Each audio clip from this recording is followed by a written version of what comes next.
Bom dia, vamos para mais uma aulinha, certo? Na verdade, hoje mais um estudo, né? Um estudo comigo. A gente está aqui fazendo um estudo sobre direito empresarial, tá bom? Essa série se chama Aprendendo Direito Empresarial do Zero, onde eu, Gabriel, vou aprender junto com vocês, se estiverem porventura me vendo, o que é direito empresarial, tá? Na aula passada, a gente já falou sobre essas leis aqui que vão ser alvo das principais provas de concurso quando o tema é direito empresarial. Nesse momento, a gente está olhando para o Código Civil, também conhecido como Lei 10.406 de 2002, tá bom? Então, let's go, vamos nessa. A gente sabe que lá no Código Civil, ele trata de vários temas. A gente vai se importar aqui dentro da parte especial do Código Civil do que trata o livro 2 do direito da empresa, ok? Então, vamos seguindo em frente. Na aula passada, a gente chegou a entender o que era uma empresa, né? A empresa era uma atividade empresarial, ou seja, a empresa é um exercício que se faz profissionalmente, né? Que quer gerar lucro, que quer ter um objetivo econômico e também que é uma atividade organizada para fornecimento de bens ou serviços, ok? E aí dentro dessa empresa, ela seria titularizada, ou seja, haveria uma pessoa física ou uma pessoa no geral, nesse sentido mais amplo, que vai coordenar, que vai responder por essa empresa. Essa pessoa se chama empresário, ok? Esse empresário pode ser um empresário individual ou até mesmo uma sociedade, ok? E aí a gente viu o que era o empresário individual. Irregular, regular, e não viu a EIRELI, porque a EIRELI é um tipo de situação que não existe mais na lei, tá? A lei revogou o artigo que falava sobre a EIRELI. Qual é o nosso objetivo agora? Vamos entender as outras faces da empresa, certo? Além do empresário, agora a gente vai conhecer também sobre o estabelecimento, que vai ser o foco dessa aula.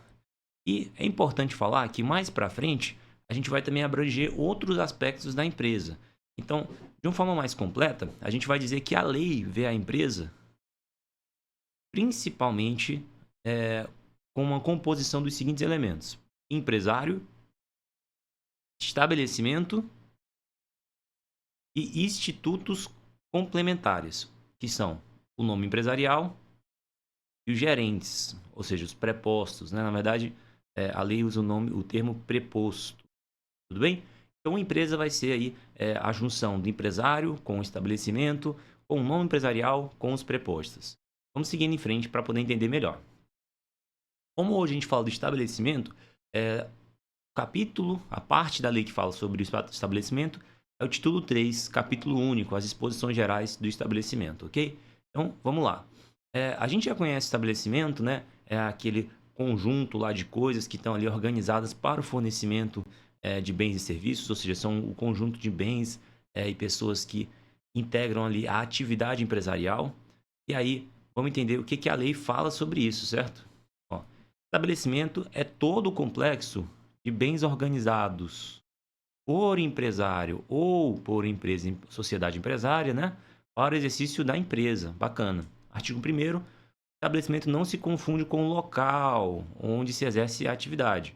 Até porque mesmo esse estabelecimento tem um sentido mais amplo, tá bom? E o local pode ser tanto físico quanto virtual, beleza?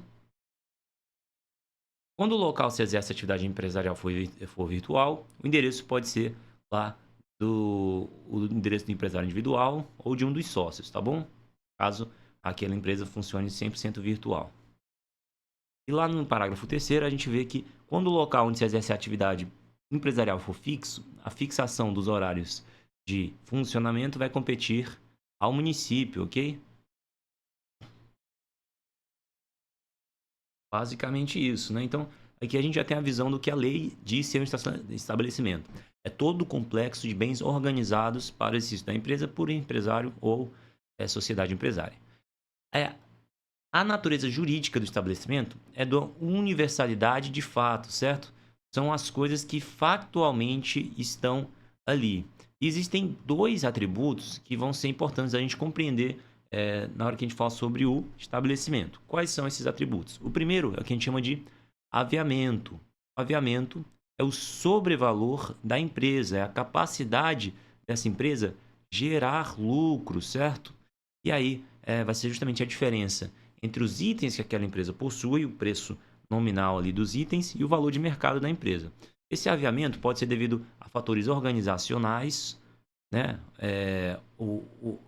A dinâmica, o layout da empresa, fatores aí materiais ou também fatores pessoais, certo? Como sócios ou pessoas de notável influência que faz esse preço, esse aviamento ser mais expressivo.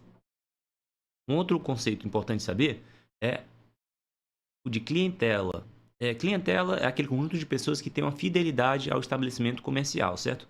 É diferente, por exemplo, um cliente de um freguês. O cliente é aquele que tem fidelidade. Ele vai optar pela sua empresa, mesmo que, certo? Mesmo que não lhe seja mais uma rota oportuna, certo? Não, mesmo que aquilo ainda mesmo que ele tenha outra opção, certo? Mesmo que ele tenha outra opção até mais fácil, de mais fácil acesso.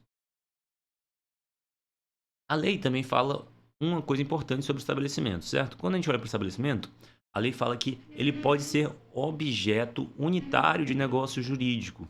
Ou seja, para a lei, o estabelecimento, esse complexo todo que a gente lida, que está aqui atrás, né? Ó, esse complexo todo, ele simplesmente pode ser um objeto de negócio. Com tudo que está dentro, com tudo que envolve, você pode dizer que eu estou, por exemplo, alienando, né? Passando esse estabelecimento para frente com tudo que tem dentro, todos os móveis, todo o layout, tudo que está lá, certo? Então, a lei permite que você venda o estabelecimento como uma coisa única, como um objeto unitário de negócio. Esses objetos de negócio vão ser em relação aos negócios caracterizados como trespasse, usufruto e arrendamento, tá bom? São as 3 características que a lei permite aí. Também é importante saber que só produz efeito o contrato de negócios jurídico sobre estabelecimento quando esse contrato estiver averbado na junta comercial, certo? E publicado na imprensa oficial, com exceção aí da microempresa e da empresa de pequeno porte. É importante que haja concordância de credores na hora de se realizar, tá bom?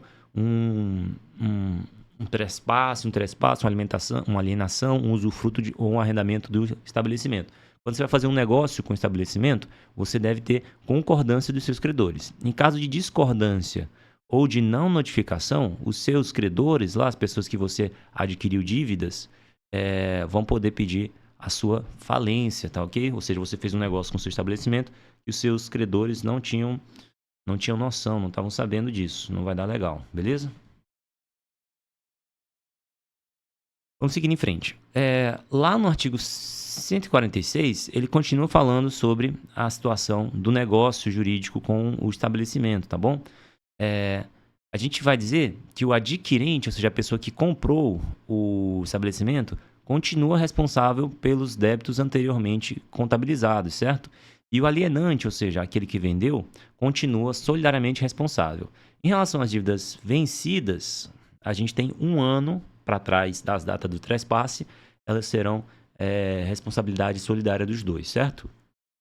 E as dívidas vincendas vai ser a partir de 1 ano do vencimento da obrigação, certo? Ou seja, aquelas dívidas que já foram contraídas, mas ainda vão vencer, o alienante continua solidariamente responsável até 1 ano depois do vencimento dessa obrigação que vai vencer, ok? O artigo 147 também vai trazer uma questão aí sobre o negócio jurídico, certo? Não havendo autorização expressa, o alienante do estabelecimento não pode fazer concorrência ao adquirente, ou seja, aquela cláusula de não concorrência, né? A pessoa que vendeu o estabelecimento não pode abrir outro estabelecimento no mesmo ramo para fazer uma concorrência ali com o adquirente, certo? O prazo é de 5 anos, certo? Já no arrendamento e usufruto, a gente não pode haver concorrência enquanto houver duração do contrato, certo? Outro tópico importante sobre a transferência do estabelecimento, sobre esse negócio jurídico que ocorre sobre o estabelecimento, é que a transferência importa subrogação do adquirente nos contratos estipulados. Ou seja, se, por exemplo, esse estabelecimento aqui tem um contrato de manutenção, né, uma manutenção de repente do ar-condicionado, só dando um exemplo aqui, do ar-condicionado, um contrato de locação mensal de uma maquininha dessa, certo? A pessoa que compra o estabelecimento, o adquirente, agora vai ser responsável, vai entrar ali como o contratante, certo? Nos contratos estipulados. Ou seja, ele compra o estabelecimento e nos contratos que o estabelecimento esteja vinculado, né? E nos contratos envolvidos com a exploração do estabelecimento, ele continua ali como responsável. Observações finais que são importantes a gente falar. É possível realizar a penhora, certo, do estabelecimento. É possível realizar também a alienação do estabelecimento em caso de falência ou recuperação judicial, apesar de que nesse caso a gente não está falando de trespasse, certo? Não é um trespasse, porque não é um trespasse, porque o adquirente não vai responder pelo ônus, né? Então é como se aquela empresa estivesse ali efetivamente sendo encerrada, falindo, e aí a lei permite que você venda o seu estabelecimento e sem que aquela pessoa que vai comprar, o adquirente, responda pelos ônus que o estabelecimento ainda tem ativo, certo? Por último, o adquirente por trespasse responde pelas dívidas tributárias e também pelas dívidas trabalhistas, tá bom? Ou seja, quem compra o estabelecimento vai responder por dívidas tributárias e trabalhistas. Então, a gente conclui aqui nosso papinho rápido sobre o estabelecimento e já traz uma série de coisas. Quando a gente traz aí o estabelecimento dentro da lei, uma das principais coisas que ele se preocupa em trazer é a definição do estabelecimento, né? E também as situações em que o estabelecimento é um objeto unitário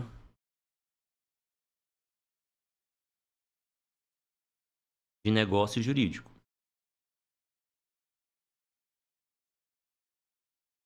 E aí, dentro desse objeto unitário de negócio jurídico, a gente vai querer saber que o estabelecimento ele pode ser alvo de que negócios? Ele pode ser alvo de trespasse, que é uma alienação, né?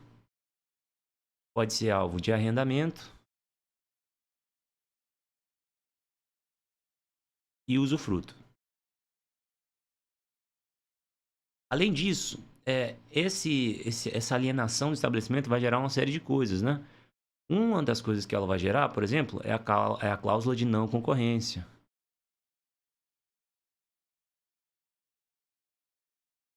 Também a subrrogação dos contratos.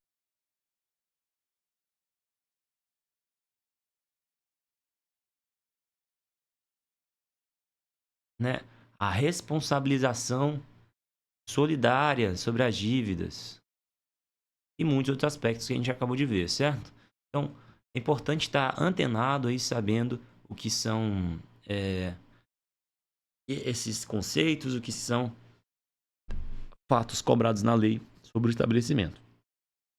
No mais, vamos seguindo em frente e boa tarde, boa noite, bom dia também.